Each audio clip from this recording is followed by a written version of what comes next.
In this video, I'm going to discuss the advanced settings of the offer edit. So I'm going to go back to my call routing here,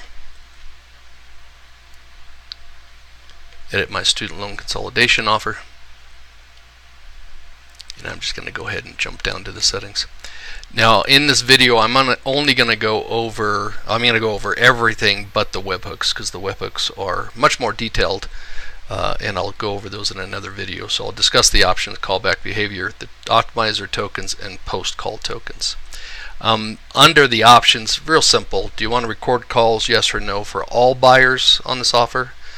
If it's off, it won't make recordings for any calls. If it's on, it'll make recordings for any buyer that also has his record calls set in the buyer record.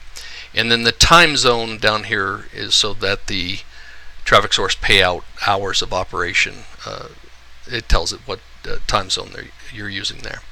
Callback behavior is pretty important. So when consumers get cut off, or they had to go find something and they have to call back, we're able to control what's going to go on with that call routing for the buyer.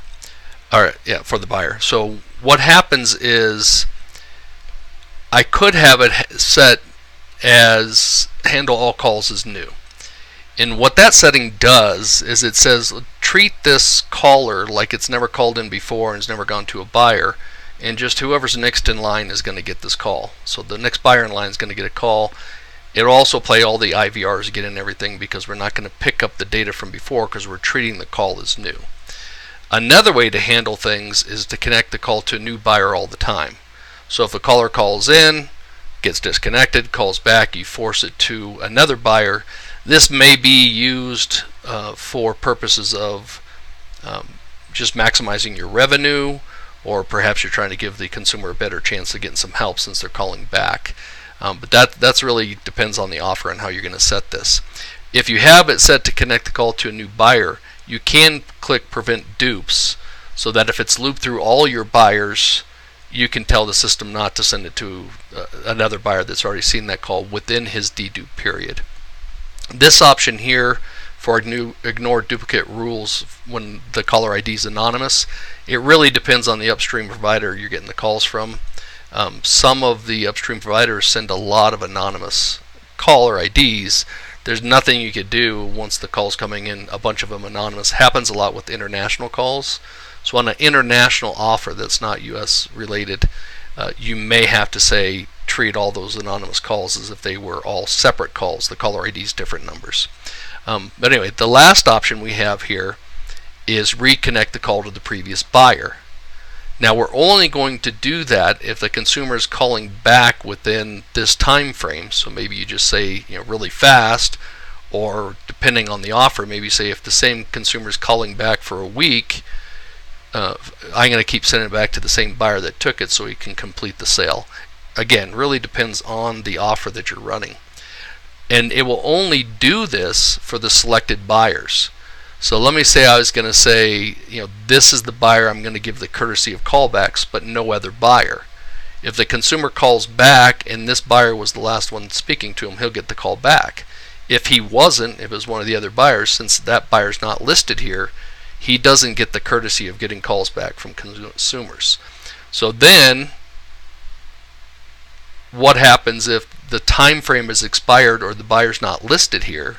We can either say handle the calls as new or connect the call to a new buyer. So you have the option of the previous options I showed you when this is not the case that's happening. Okay?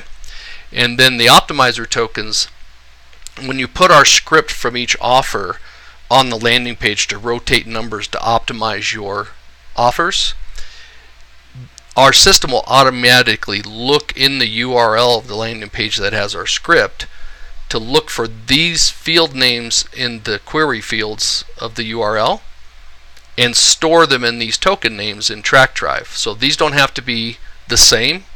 Most times people do make them the same, but you can see down here that I told the system it can either look for sub ID and store it in sub ID, or look for S and store it in sub ID. Same thing for traffic source. So I told it to do A and store it in traffic source ID. So this is where it's going to look for the fields that we're going to optimize your campaign on, and this is where we're going to store those tokens on TrackDrive.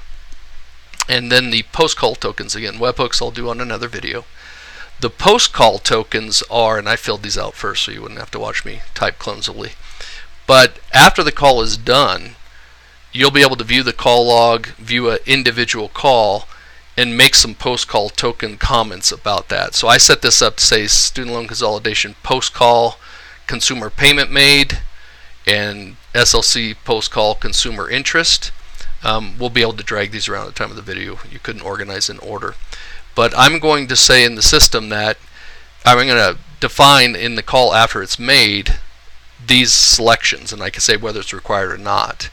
Now, we will be able to use voice analytics, third-party companies, to post the call recording to, have them convert that to text to speech, look for certain keywords, and be able to post back to us this information as well. So these post-call tokens can be done manually by listening to the call yourself, or use one of the voice analytics companies, and they'll review the call very quickly looking for keywords, populate as much as they could, and then you could then also listen to the call to get the rest of the post-call tokens.